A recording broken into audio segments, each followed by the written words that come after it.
Welcome back दोस्तों, स्वागत है आप सभी का आपके अपने चैनल पर। मैं हूं आपका दोस्त दीपक जायसवाल और आज की वीडियो में हम कंप्लीट करेंगे आपके डुएट डायरेक्टेड जो कि आपके क्लास 11th के ग्रामर के हैं। और यदि आपने क्वेश्चन बैंक देखी होगी आपकी इंग्लिश की, तो उसमें आपके 1 से लेकर 45 तक के इस तरह के सेंटेंसेस दिए हुए हैं जो कि आपके ग्रामर से रिलेटेड है। अभी तक के हमने 2 वीडियो में आपके 24 नंबर तक के सेंटेंसेस को कंप्लीट किया है। इस वीडियो में हम 25 से लेकर आपके जो बचे हुए सेंटेंसेस हैं उनको कंप्लीट करेंगे। तो यहाँ पर 30 तक आपको देखना है, इसके बाद 36 तक हम सेंटेंसेस को कंप्लीट करेंगे। तो यहाँ पर पहले सेंटेंस को हम कंप्लीट करते हैं। इसके पहले यदि आपने बाकी की वीडियो नहीं देखे तो जाकर जरूर देख लीजिएगा, जो कि आपके लिए काफ़ी हेल्पफुल होंगे। यहाँ पर पहला आपका सेंटेंस है 25 नंबर का, he wrote a letter change the voice, यानी आपको वॉइस चेंज करना है। अब पहले वॉइस चेंज करने के लिए आपको इस सेंटेंस को पहचानना होगा कि यह एक्टिव में है कि पैसिव में है। यदि ये पैसिव में है तो आपको एक्टिव बदलना है और एक्टिव में तो पैसिव बदलना है, ये आपको ध्यान रखना है। तो यहाँ आप देखिए ही रोट अ लेटर, इसमें ये वर्ब की सेकंड फॉर्म है जो कि पास्ट इंडेफिनिट में होती है। अगर आपने टेंस पढ़ा है तो पास्ट इंडेफिनिट यानी पास्ट का पहला टेंस, और जब इसका हम वॉइस चेंज करेंगे यानी इसको पैसिव में चेंज करेंगे तो हमें यह याद होना जरूरी है कि हम अगले टेंस के हेल्प में का उपयोग करेंगे जो कि पास्ट ही कंटिन्यूस है, वाज वर। और यहाँ पर आपका जो अ लेटर है यह क्या है, आपका ऑब्जेक्ट है। और यहाँ पर ये जो ही है यह आपका सब्जेक्ट है और ये आपकी मेन वर्ब है। तो हम ऑब्जेक्ट को जो है वो क्या बना देंगे, सब्जेक्ट बना देंगे और सब्जेक्ट को ऑब्जेक्ट बना देंगे। तो हम इसको प्रारंभ करेंगे अ लेटर, और इसी अ लेटर के अकॉर्डिंग आपकी क्या आ जाएगी, हेल्पिंग वर्ब आ जाएगी जो कि पास्ट इंडेफिनिट का अगला वाला टेंस जो कि पास्ट कंटिन्यूस है उसकी। तो अ लेटर एक वचन है तो इसके अनुसार आपके पास क्या आ जाएगा, वाज, अ लेटर वाज। हमेशा पैसिव में वर्ब की थर्ड फॉर्म आती है, आप सभी इतना तो जान ही चुके होंगे। तो यहाँ पर आ जाएगा राइट जो है उसका थर्ड फॉर्म होती है return, a letter was return by, यानी जो सब्जेक्ट है इसको हम बाय करके लिखेंगे लास्ट में। तो इसको हम ऑब्जेक्टिव रूप में लिखेंगे तो इसका क्या हो जाएगा आपका बाय हिम। अगर यहाँ पर सी होता तो क्या हो जाता, बाय हर। इतना आपको समझ में आ जाना चाहिए। अब यहाँ पर 26 नंबर का आप सेंटेंस देखिए, वी विल लीव, हम छोड़ देंगे या फिर हम चले जाएंगे। वी फिनिश आवर वर्क, हम जो है हमारा कार्य समाप्त करते हैं। अब आप यहाँ पर आपको कहा गया है combine both sentence using as soon as, यानी एज सून एज का उपयोग करके आपको ये वाला सेंटेंस और ये वाला सेंटेंस इन दोनों को कंबाइन करना है। तो कंबाइन करने के लिए आपको पहले पता होना चाहिए कि आखिर के क्या रहा है। तो इसका मतलब होता है जैसे ही।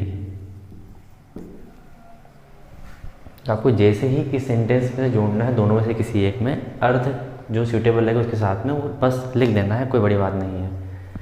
तो हम यहाँ पर ये सुने लगा कर देखते हैं और फिर पता करते हैं कि क्या सेंटेंस हमारा सही हो रहा है। जैसे ही हम छोड़ देंगे या चले जाएंगे, हमारा कार्य समाप्त करते हैं, तो अजीब लग रहा है।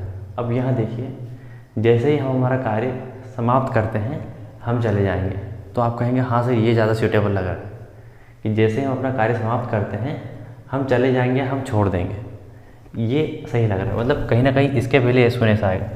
तो आप 2 तरीके से सेंटेंस को बना सकते हैं। पहले तो सेंटेंस के आगे एस वन एस लगा के आप आगे लिखेंगे, फिर कोमा लगा के आप इस सेंटेंस को लिखेंगे, या फिर इस सेंटेंस को लिखा रहने देंगे और ये हटा देंगे और एस वन एस बीच में लिख के दोनों को जोड़ देंगे। 2 तरीके से आप बना सकते हैं, फिर उसमें कोमा नहीं आएगा। तो मैं यहाँ पर इसको ऐसे बना देता हूँ कि as soon as we finish our work, इसके बाद यहाँ पर कामा आ जाएगा, वी विल लीव।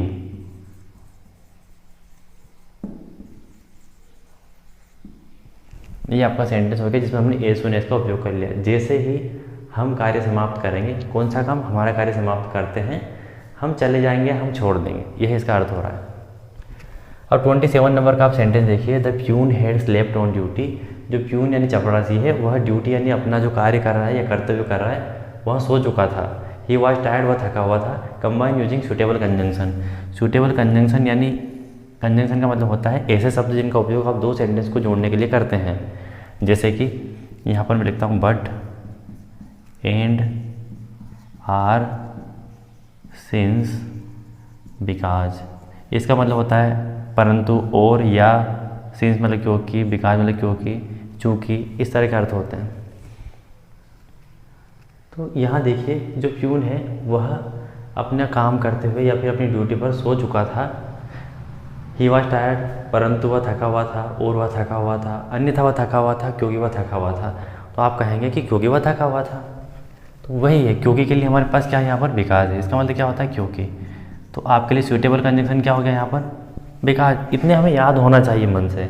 और आप ये चाहता तो आपसे ये बोल देता कि combine both sentence using because, तो आप बीच में बिकॉज ला के इसको जोड़ देते, लेकिन आपको कन्फ्यूजन क्रिएट करने के लिए यहाँ पर कहा गया कि आपको एक सूटेबल कंजंक्शन का उपयोग करना है, और कंजंक्शन आपको खुद को लगाना है इसका अर्थ निकाल कर। तो ये हो जाएगा the peon head slept on duty because he was tired. जो प्यून है वह अपनी ड्यूटी पर सो चुका था क्योंकि वह थका हुआ था। बस बन गया आपका सेंटेंस। 28 नंबर का सेंटेंस क्या कह रहा है आपसे, as soon as Mohan got money he started spending it. इसका मतलब हमने देखा था जैसे ही, कहाँ पर, एज सुन एज यहाँ लगाया था हमने, कि जैसे ही जो है मोहन मनी यानी धन प्राप्त करता है, या फिर जैसे ही मोहन ने धन प्राप्त किया, क्योंकि यहाँ पर गोट है वर्ब की सेकंड फॉर्म है, मतलब किया वाली बात हो गई। ही स्टार्टेड स्पेंडिंग इट, उसने खर्च करना प्रारंभ कर दिया, किसे, इस धन को। इट मतलब इस धन को खर्च करना प्रारंभ कर दिया। अब आपसे क्या कहा गया है कि rewrite the sentence using no sooner than. No sooner than का उपयोग करके आपको इस सेंटेंस को कंबाइन करना है, या जोड़ना है, या फिर से लिखना है। आपको पता होना चाहिए कि हमें क्या करना है। नो सूनर देन हम एज सून एज की जगह कैसे लगाएंगे। पहले ये समझिए कि नो सूनर लिखा है, तो नो सूनर आएगा, उसके बीच में कोई एक सेंटेंस आएगा, इसलिए डॉट डॉट है, और फिर देन आएगा। तो जहाँ पर आपका कोमा लगा है वहाँ पर तो देन आ जाएगा इन दोनों के बीच में, और जहाँ पर आपका क्या है टोटल ए सुने से, वहाँ पर क्या आ जाएगा, नो सूनर आ जाएगा। ए सुने का जो अर्थ होता है वही पूरा अर्थ नो सूनर देन का होता है। मतलब जैसे ही अर्थ होता है ए सुन एस का, जो यहाँ पर लिखा हुआ है वही अर्थ नो सूनर देन पूरे का होता है। यानी कोई अर्थ में परिवर्तन नहीं होगा, बस इसको हम लगा देंगे। लेकिन ए सुन एस की जगह पर हम जब नो सूनर देन को लगाएंगे तो उसका कुछ नियम होता है। पहले आपको पहचानना होता है कि ये जो बाद वाला सेंटेंस है ये कौन से टेंस का है। इस टेंस की हेल्पिंग आपको पहचान कर हमें नो सूनर के जस्ट बाद लिखना है। मैं आपको यहाँ लिख रहा हूँ, आप एक ही बार में समझ जाएंगे। ए सुन एस की जगह आप लगा रहे नो सूनर, तो मैं यहाँ लगा देता हूँ no sooner. Mohan got money verb की सेकंड फॉर्म में, मतलब ये पास्ट इंडेफिनिट और इसकी हेल्पिंग ऑफ क्या डिड है, तो नो सूनर के जस्ट बाद में डिड आ जाएगा। अगर यहाँ पर आपको मोहन गेट से लिखा मिलता तो आप समझ जाते कि प्रेजेंट इंडेफिनिट है, तो फिर आप यहाँ पर डज लगाते। अगर यहाँ पर आई गोट होता या फिर आई गेट होता तो आप समझ जाते कि प्रेजेंट का इंडेफिनिट है, लेकिन करता आपका क्या है, आई है, तो उसके अकॉर्डिंग यहाँ पर डू आ जाता। यानी आपको इस टेंस को पहचानना है और उसकी हेल्पिंग आपको नो सूनर के बाद लिखना है। और जब हम इसकी जहाँ पर इसको लिखेंगे तो फिर से इसकी हेल्पिंग आपको हटा देंगे और इसको सिंपल बना देंगे। इतना सा नियम है बस। मोहन, जब आप इसकी हेल्पिंग आपको आगे लेके आएंगे तो जो गोट है वो वापस किस में बदल जाएगा, इसकी बेस फॉर्म में, मोहन गेट मनी, फिर इस कामा को हटा देंगे और क्या लिख देंगे यहाँ पर, देन। ये डॉट डॉट के बाद जो देन है वो यहाँ पर आ जाएगा ही। इसको एज इट इज लिख देंगे, कोई परिवर्तन नहीं करेंगे। ही स्टार्टेड स्पेंडिंग इट। जैसे ही मोहन धन प्राप्त करता है या उसने किया, वैसे ही उसने उसको मतलब स्पेंड करना प्रारंभ किया। बस दोनों सेंटेंस का अर्थ वही होगा, हमने इसको ट्रांसफॉर्म कर दिया है जैसा हमें कहा गया था। 29 नंबर का आप सेंटेंस देखिए, आई हैव 2000 रुपये। मेरे पास 2000 यानी 2000 रुपये है। Frame a question using how many, यानी हाउ मैनी का मतलब होता है कितने, और मैनी अपने बाद हमेशा क्या लेता है, काउंटेबल नाउन को।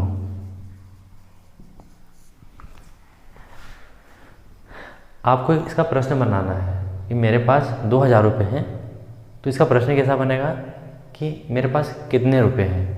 लेकिन आप बताइए, मुझे पता रहेगा ना मेरे पास कितने रुपए हैं, तो इसका प्रश्न बनाने के लिए आपको इसको ऐसा कहना पड़ेगा कि तुम्हारे पास कितने रुपए हैं। ऐसा ही हम कहेंगे।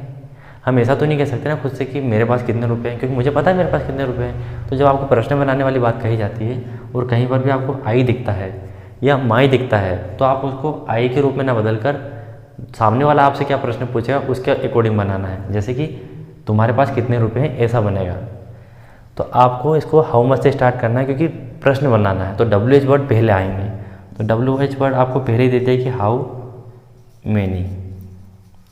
अब हाउ मच होता है या हाउ मैनी होता है तो इसके बाद एक नाउन आता है, काउंटेबल या अनकाउंटेबल। मैनी के बाद आपका काउंटेबल नाउन आता है तो रुपीज़ है आपके पास में, हाउ मैनी रुपीज़। टेंस पहचानिए, आपको टेंस, ये तो आपके मेन वर्ब है, आप इसको हेल्पिंग वर्ब नहीं समझिएगा। तो ये टेंस है आपका प्रेजेंट का इंडेफिनिट, तो इसमें आई के साथ डू हेल्पिंग वर्ब लगती है। तो प्रश्नवाचक जब आप व्हाट लिखते हैं यहाँ पर तो इसके बाद हेल्पिंग वर्ब आती है सीधी। ये तो पूरे हो गया कि हाउ मैनी के साथ रुपये आता है, इसके बाद आपकी क्या आ जाएगी, हेल्पिंग वर्ब आ जाएगी इस टेंस की, हाउ मैनी रुपीज़ डू, इसको हम क्या कर देंगे, यू।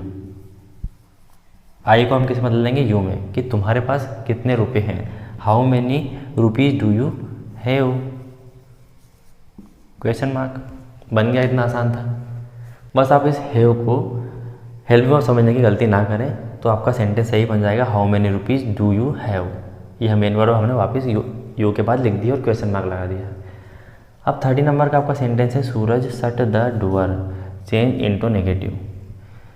सूरज ने दरवाज़ा बंद किया, क्योंकि ये क्या है, आपकी वर्ब की सेकंड फॉर्म है और ये पास्ट इंडेफिनिट में होती है। अगर आप कहते हैं कि सर वर्ब की तीनों फॉर्म शट शट शट होती है तो सूरज एक वचन करता है तो फिर यहाँ पर एस आ जाता, तब हमें पता चलता है कि ये आपका प्रेजेंट का इंडेफिनिट है, लेकिन नहीं है। तो नहीं होने से हमें ये पता चल गया कि ये पास्ट का इंडेफिनिट ही है और आपको इसको नेगेटिव में बदलना है, नकारात्मक में बदलना है। तो आप लिखेंगे सूरज, इस टेंस की हेल्पिंग वर्ब है डिड, डिडंट या फिर did not. Suraj did not, shut का शट ही रहेगा, मतलब ये अब क्या है, ये वर्ब की फर्स्ट फॉर्म है, क्योंकि आप सभी जानते हैं कि जब हम इसका नेगेटिव इंटेरोगेटिव या इंटेरोगेटिव नेगेटिव बनाते हैं तो हम वर्ब की बेस फॉर्म लिख देते हैं, जो कि हम लिख चुके हैं, शट द डोर। बस बन गया आपका सेंटेंस। यहाँ पर आप सभी के सामने 31 से लेकर 36 तक के सेंटेंसेस मैंने लिखे हुए हैं। इसके बाद आपके डुअल डायरेक्टेड जो कि आपकी 11th की जो क्वेश्चन बैंक से दिए हुए हैं वो समाप्त हो जाते हैं। इनको हम यहाँ पर कंप्लीट करते हैं। इसके बाद में यदि आपने पहले वाले वीडियो नहीं देखे तो जाकर देख लीजिएगा। कुछ समझ में नहीं आता तो एक बार रिवर्स करके आप फिर देखिएगा, आपको आसानी समझ में आ जाएगा। फिर भी यदि समझ में नहीं आता तो आप मुझे कमेंट बॉक्स में पूछ सकते हैं। यहाँ पर आप देखिए 31 नंबर का आपका सेंटेंस है, our team won the match. यहाँ पर देखिए हमारी जो टीम है, जो मैच है उसने जीता है या फिर मैच जीत लिया। क्यों? क्योंकि यहाँ पर वर्ब की थर्ड फॉर्म है तो किया, लिया, गया, पास्ट इंडेफिनिट वाली बात यहाँ पर हो रही है। और आप सभी जानते हैं कि वर्ब की जो फर्स्ट फॉर्म होती है वो विन होती है, सेकंड फॉर्म वोन होती है और थर्ड फॉर्म वापस क्या हो जाती है, विन, वोन, विन। थर्ड फॉर्म भी आपकी फिर से विन हो जाती है। यहाँ पर चेंज इनटू पास्ट परफेक्ट, यानी पास्ट परफेक्ट में बदलना है और पास्ट परफेक्ट की हेल्पिंग वर्ब आपको याद होना चाहिए, जो कि क्या होती है, हेड होती है। तो आप इसमें क्या लगा देंगे, हेड लगा देंगे। कैसे लगाएंगे, आवर टीम, आवर टीम है, आवर टीम्स तो लिखा नहीं है, मतलब ये एक वचन है, एक वचन हो बहुवचन हो उससे क्या फ़र्क पड़ता है, क्योंकि पास्ट परफेक्ट में तो एक ही हेल्पिंग वर्ब है, सभी के साथ वही आती है।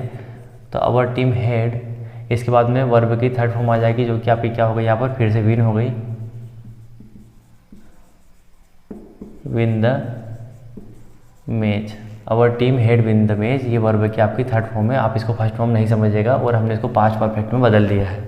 इतना सिंपल था इसको चेंज करना। अगला सेंटेंस देखिए जो कि 32 नंबर का है, सी हिड द कीज। यहाँ आप इसको देखेंगे तो थोड़ा कन्फ्यूज मत होइएगा, यह भी आपकी वर्ब की क्या है, सेकंड फॉर्म है और सेकंड फॉर्म मतलब ये आपका पास्ट का इंडेफिनिट टेंस है।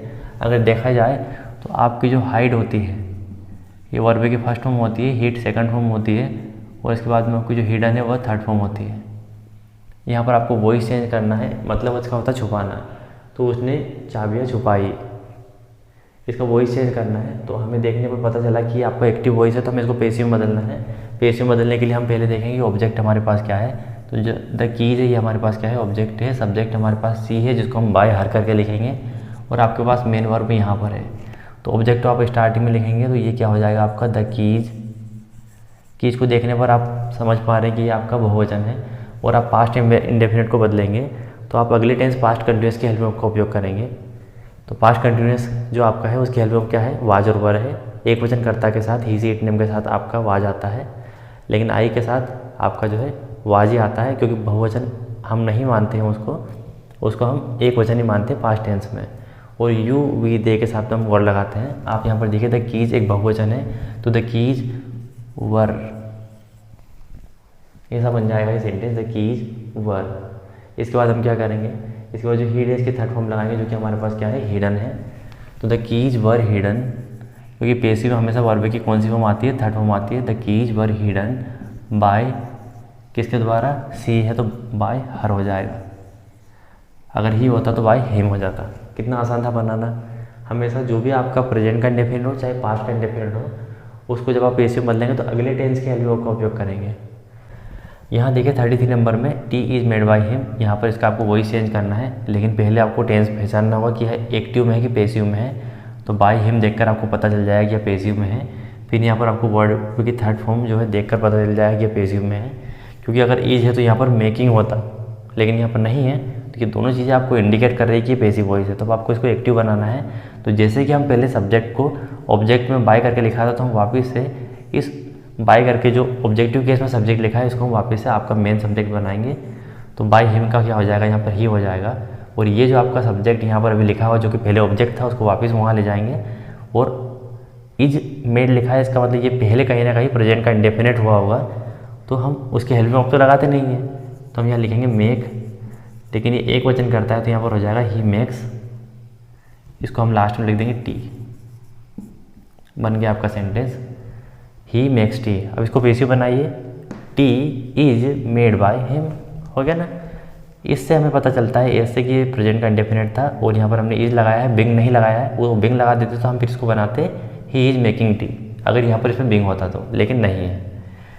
34 नंबर का आप सेंटेंस देखिए, do it before you forget, इसे करो तुम्हारे भूलने से पहले। अंडरलाइन द एडवर्ब क्लास, आपको एडवर्ब क्लास को यहाँ पर अंडरलाइन करना है। तो जो आपके डिपेंडेंट क्लास होती है या डिपेंडेंट सेंटेंस होता है, डिपेंडेंट वाले जो पहले वाले सेंटेंस जो कि इंडिपेंडेंट है उस पर डिपेंड हो, तो वही आपका क्लास वाला पार्ट होता है। तो डू इट, इसे करो, यह अपने आप में स्वतंत्र है। बिफोर यू फॉरगेट, तुम्हारे भूलने से पहले, तो तुम्हारे भूलने से पहले क्या, इसे करो। तो ये आपका डिपेंडेंट सेंटेंस है। तो ये पूरा जो है आपका क्या है, एडवर्बियल क्लास है। मतलब जो सेंटेंस में डिपेंड रहेगा किसी और सेंटेंस पर जो कि अपने आप में इंडिपेंडेंट है पहले से, और जो डिपेंडेंट है ये निर्भर है इस वाले सेंटेंस पर। तो ये जो जहाँ से निर्भर है हो रहा है, जहाँ से जो भी आपको वर्ड्स उपयोग किया गया है जोड़ने के लिए, वो आपकी एडवर्बियल क्लास हो जाती है। तो यहाँ पर आपका अंडरलाइन हो जाएगा before. I was washing my hand when the telephone ring, use the correct form of verb given in bracket, यानी जो ब्रैकेट में ये जो वर्ब दी गई है ना, इसका करेक्ट फॉर्म आपको उपयोग करना है। तो यहाँ आप देखिए, आपको पास्ट दिख रहा है कहीं ना कहीं, पास्ट मतलब भूतकाल दिख रहा है कि मैं जो है हाथ धो रहा था, मेरे हाथ धो रहा था जब टेलीफोन बजा, या टेलीफोन की रिंग बजी, ऐसा आप कहेंगे। तो बजा या बजी मतलब ये आपका पास्ट का इंडेफिनिट हो गया। तो यहाँ पर रिंग, रेंग यानी वर्ब की सेकंड फॉर्म आ जाएगी। तो द टेलीफोन रेंग, रिंग रेंग रिंग, ठीक। तो यहाँ पर रेंग आ जाएगा ये। तो आपका सेंटेंस कैसा हो जाएगा, फिर आंसर क्या हो जाएगा आपका, द टेलीफोन रेंग।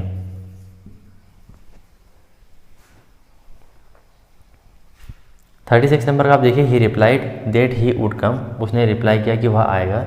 अंडरलाइन द नाउन क्लास, यहाँ पर आपको कहा गया था एडवर्ब क्लास को आपको अंडरलाइन करना है, यहाँ पर नाउन क्लास को आपको अंडरलाइन करना है। तो अधिकतर नाउन क्लास की हम बात करें तो वो सेंटेंस जुड़े होते हैं दैट से। आप यहाँ देखिए, आपको इसमें दैट मिल रहा है कि हाँ मिल रहा है। तो दैट ही वुड कम, यह आपका पूरा क्या है, नाउन क्लास वाला सेंटेंस है। और आप देखिए कि वह आएगा, इसका अर्थ क्या हो रहा है, कि वह आएगा। उसने जवाब दिया, तो ठीक है, अपने आप में सेंटेंस पूरा हो गया। तो यहाँ पर ये वाला जो है यह आपका इंडिपेंडेंट है, मतलब किसी पर निर्भर नहीं है, लेकिन ये आपका डिपेंडेंट है। तो डिपेंडेंट के पहले वेन रहा है, जैसे कि यहाँ पर बिफोर था, यहाँ पर इसके वेन है, वह है, हु है, ऐसा कुछ हो सकता है जिससे आपको पता चलेगा कि आपका क्लास यहाँ से स्टार्ट हो रहा है। तो डेट से ही हम किसी भी सेंटेंस को जोड़ते हैं तब नाउन क्लास हो जाता है। तो यहाँ पर डेट का उपयोग करते हैं हम नाउन क्लास में। तो ये जो अंडरलाइन वाला पार्ट है ये आपका नाउन क्लास है। ये आपके जो है डू एज डायरेक्टेड समाप्त हो जाते हैं। अब यदि आपके कोई सवाल है तो आप कमेंट बॉक्स में पूछिए। आप अपनी जो परीक्षा की अच्छे से तैयारी कीजिए। आपके फॉर्मल लेटर, इनफॉर्मल लेटर जो भी है मैं कल इसके बाद वाले वीडियोज़ में कंप्लीट करवाने वाला हूँ, वो आप ज़रूर देख लीजिएगा। नोटिस मैंने ऑलरेडी बना रखे हैं, लेटर्स मैंने बना रखे हैं, पोस्टर मैंने बना रखे हैं। आपको बस प्लेलिस्ट में जाकर वीडियोज़ को देखना है और आप आसानी से हर एक वीडियो को देखकर एक ही बार में सभी चीज़ें आसानी से समझ जाएंगे। और भी यदि आपको किसी चीज़ की वीडियो चाहिए तो आप मुझे कमेंट बॉक्स में पूछ सकते हैं। मैं आपसे मिलता हूँ दोस्तों ऐसे वाले इन्फॉर्मेटिव वीडियो में। तब तक के लिए टाटा, बाय बाय।